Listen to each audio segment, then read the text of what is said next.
Oke, kita bakal masuk ke materi pertama soal apa itu DeFi. Kalian sebelumnya pernah dengar soal DeFi apa enggak nih? Pasti kalau udah lama di kripto, ya pasti sering tuh denger, oh ini token DeFi, ini token DeFi ya. Cuma kalian nggak tahu nih DeFi itu apa. Oke, kita langsung masuk. DeFi atau Decentralized Finance itu adalah sebuah sistem finansial peer-to-peer dengan memanfaatkan teknologi blockchain yang memungkinkan individu retail, bisnis ataupun perusahaan mengakses layanan keuangan tanpa bergantung ke bank atau perantara lain. Nah, singkatnya gimana sih itu? Nah, bayangin ketika kalian nih mau akses layanan keuangan, entah mau ngajuin pinjaman atau asuransi, pasti kalian butuh yang namanya perantara, biasanya ke bank. Nah, kalian pengen nabung doang tuh, nabung ke bank atau ya ngajuin pinjaman nih, itu harus perantara juga kan ke bank, dan itu harus menuin syaratnya agak ribet. Nah, berbagai surat-suratan lah, ngisi form macam-macam lah. Nah, itu sebenarnya agak ribet. Nah, DeFi ini lahir untuk menghilangkan semua itu. Jadi ya lebih seamless lah, lebih nggak ribet. Jadi kalian nggak perlu tuh ada persyaratan macam-macam, ngisi form yang sebanyak itu. Nah, DeFi ini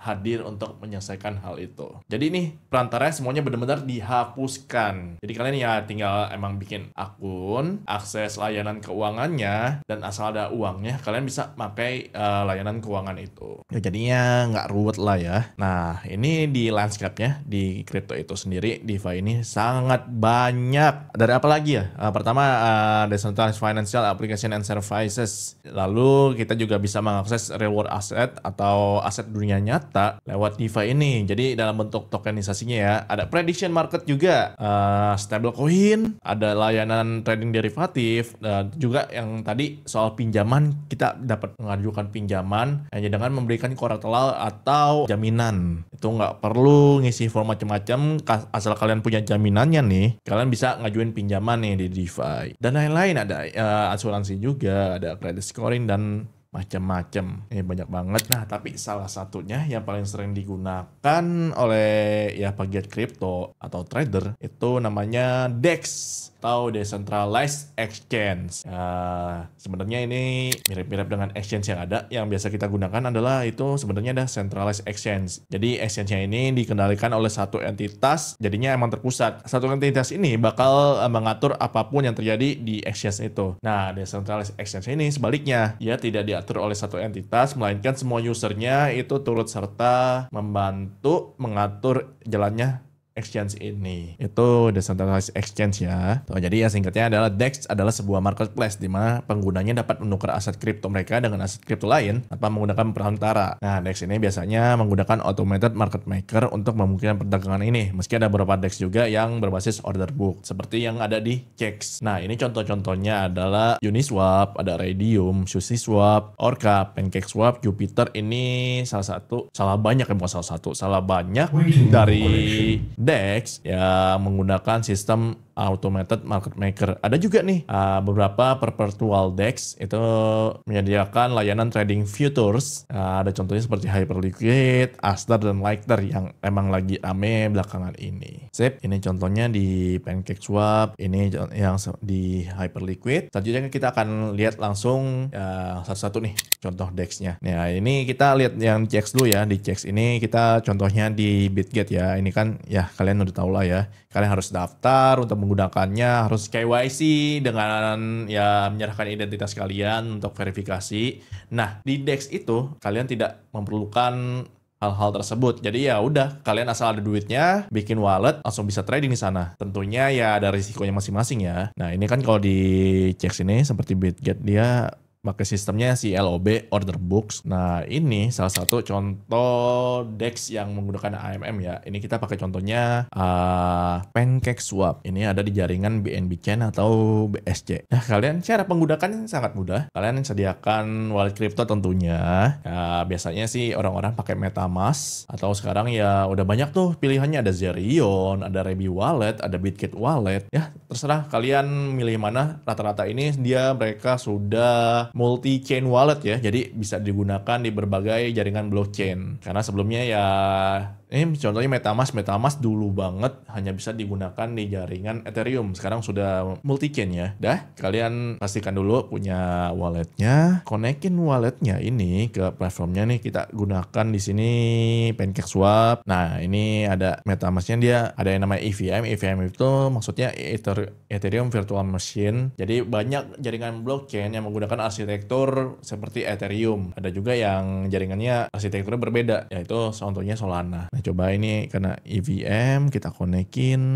Nah, sudah connect. Ya pastikan isi dulu walletnya. Ini wallet yang gue contohin masih kosong sebenarnya. Ini cuma buat ya contoh aja sih. Nah, cara melakukan perdagangannya gimana? Kalau di checks kan kalian ada order booknya, kalian bikin order, limit order ataupun market order. Pas ini udah market order sebenarnya. Kalian tinggal input doang. Misalkan kalian punya Ethereum nih, satu Ethereum mau dijual ke USDT ya. Kalian tinggal pilih itunya, pilih pasangan pairnya. Terus juga pastikan di pertama-tama adalah jaringan yang kalian gunakan sesuai dengan jaringan di walletnya. Ya, jangan kalian ngisi walletnya itu di jaringan BNB Chain tapi di DEX-nya malah pilih jaringannya Ethereum. Ya itu nggak bakal nyambung. Coba di itu ya jaringan BNB Chain. Ya jadi masing-masing jaringan dia punya kelebihan dan kekurangan masing-masing, punya fee-nya, gas fee masing-masing. Nah jadi untuk setiap transaksi di DEX maupun on-chain itu kalian butuh yang namanya gas fee untuk biaya transaksinya. Nah, itu biasanya menggunakan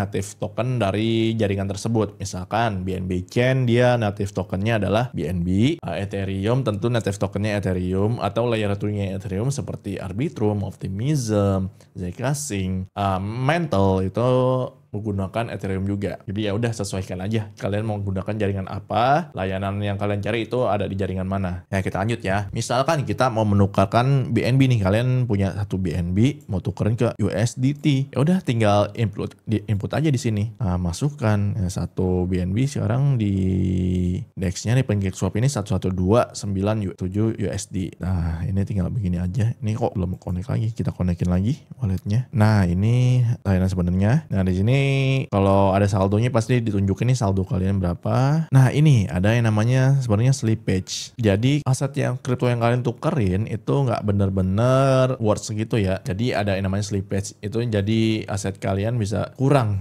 yang ketika ditukarkan. Misalkan harga tukar sebenarnya 1122 gitu ya. Ternyata bisa ditukerinnya 1123 atau apa, itu tergantung ada slippage-nya. Nah slippage-nya ini dia tergantung sama likuiditas yang ada. Nanti kita bahas lebih lanjut nih likuiditas apa. Jadi kan sebelumnya di checks itu ada yang namanya order book. Order book itu yang dapat mengatur naik turunnya harga, pergerakan asetnya. Nah, di DEX ini mereka menggunakan automated market maker yang disupport oleh sesuatu yang namanya liquidity pool. Jadi ya suatu aset untuk dapat diperdagangkan itu harus mempunyai likuiditas. Nah likuiditas ini diisi lewat liquidity pool. Liquidity pool ini biasanya disuplai oleh ya mungkin dev dari tokennya tersebut atau pengguna dan usernya itu bisa menyuplai likuiditas juga. Makin tebal likuiditasnya maka slippage-nya juga makin kecil. Nanti ini kita bakal bahas lebih lanjut liquidity pool di materi soal liquidity pool-nya ya. Sekarang ini kayak contoh aja untuk menggunakan DEX. Jadinya udah nanti kalian tinggal isi itunya di sini, kalau ada saldonya tinggal di swap. Lalu nanti akan muncul pop up di walletnya, kalian tinggal confirm aja. Udah sih sesimpel itu.